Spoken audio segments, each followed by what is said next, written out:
When Daniel bought the remote forest cabin, he expected solitude, silence, and fresh starts. What he didn't expect was a bear. A massive grizzly appeared on the third day, not angry, not aggressive, just there. Sitting on his porch like it belonged. Staring. Breathing. Waiting. At first, Daniel banged pots. Made noise. Fired warning shots in the air. The bear didn't flinch. It left briefly. But always returned, always to the same spot. Always calm. Always watching the cabin. Neighbors said to shoot it. Rangers said to trap it. But Daniel couldn't shake the feeling that this bear wasn't just passing through.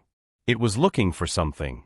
And when he finally followed its gaze to a loose floorboard beneath the porch, he uncovered a hidden box, a faded collar, and a secret tied to a family that vanished 10 winters ago. That bear wasn't lost.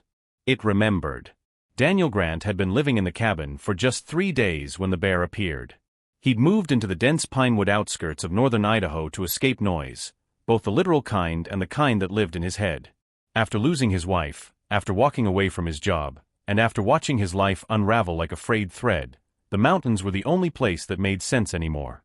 The cabin had been abandoned for years. Old but sturdy, with creaky floorboards, a rusting tin roof, and a porch that groaned under weight. Perfect for solitude. But then came the bear. It showed up just after sunrise.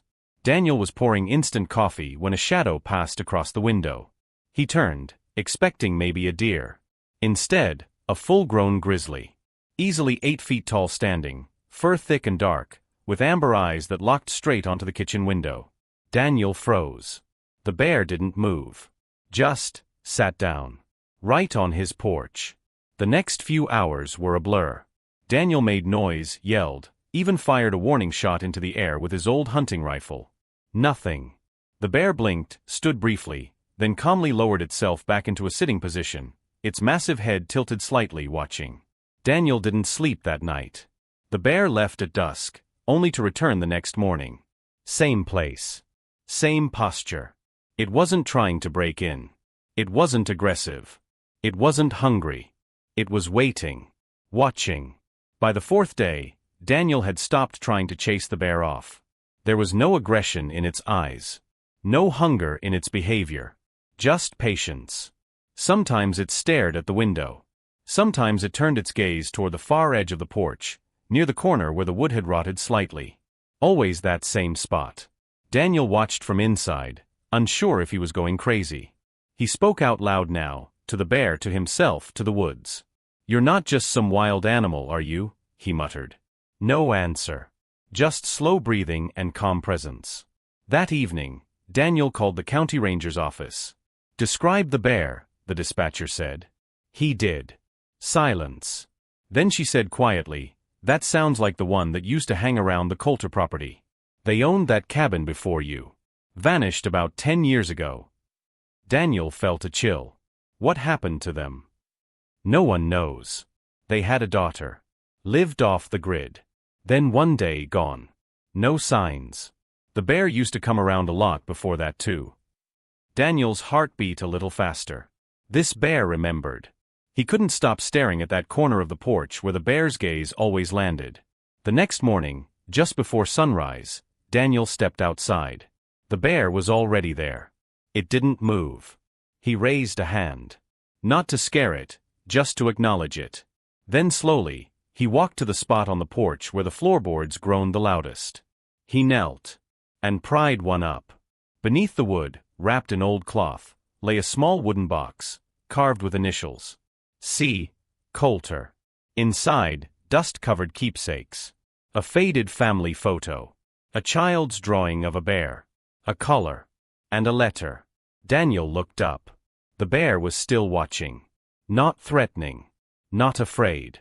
Almost relieved.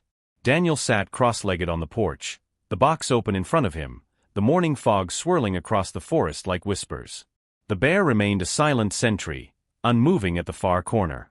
His hands trembled slightly as he unfolded the letter. The ink was faded, but legible. Written in looping cursive. To whoever finds this. If you're reading this, we are likely gone. My name is Claire Coulter. My husband and I came here to raise our daughter in peace. Her name was Lily.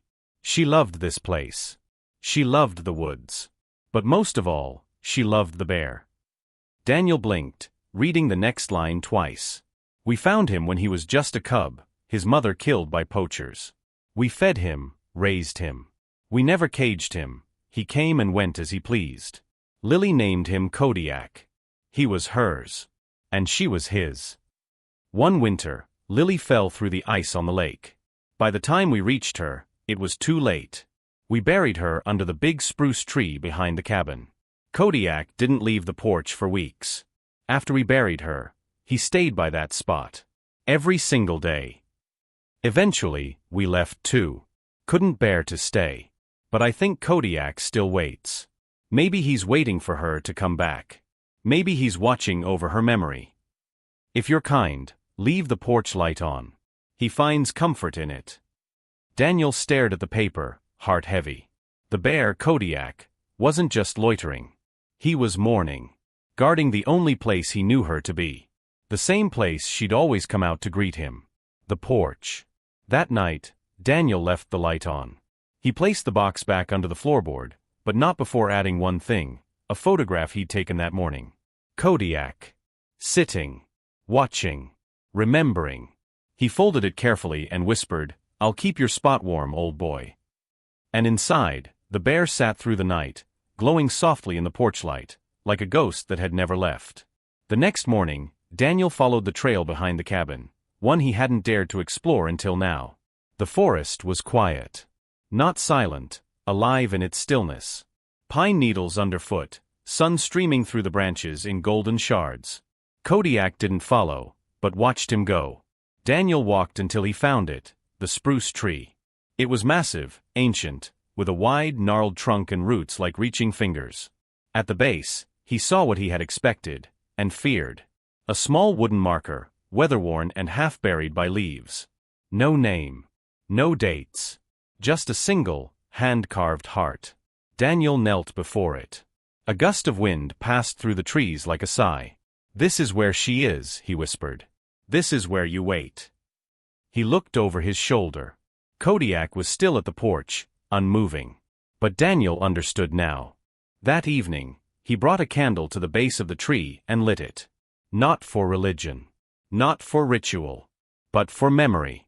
And that night, for the first time since the bear had come, Kodiak didn't stay on the porch. He lay down beside the tree. Quiet. Calm. Eyes closed. And when Daniel awoke the next morning and looked outside, the porch was empty. The bear was gone. But Daniel didn't feel abandoned. He felt entrusted. Days passed. Then weeks. Kodiak never returned. Not to the porch, not to the tree. Daniel searched the forest with cautious hope. No tracks.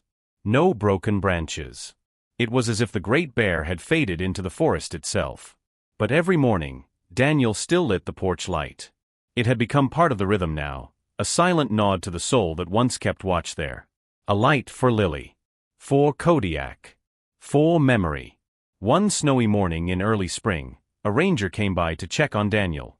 He glanced at the porch and said, "That bear. Kodiak, you said? Locals have stories about him. Some say he used to follow the girl to school. Others say he stayed by her grave through the worst storms. One man swears he saw the bear drag a lost hiker back to the road." Daniel smiled. "I believe it." That night, Daniel placed a hand-carved sign beside the porch steps. Burned into the wood were the words, "Kodiak's porch, a friend once waited here." And under it, a second line. "Some hearts never leave. They just change shape." Epilogue. Years later. Children now played in the meadow near the cabin. Daniel, older, grayer, kept the place as a retreat for foster children, kids who had known loss, fear, and silence. They found peace in the trees. In the firelight. In the stillness. And every child, without fail, asked the same question. "Who's the bear carved on the porch sign?" Daniel would smile gently. His name was Kodiak. He waited a long time for someone he loved. And now he watches over all of you. Sometimes, just before dusk, the wind would rustle the branches in a way that felt warm.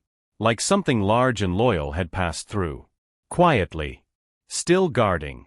Still remembering.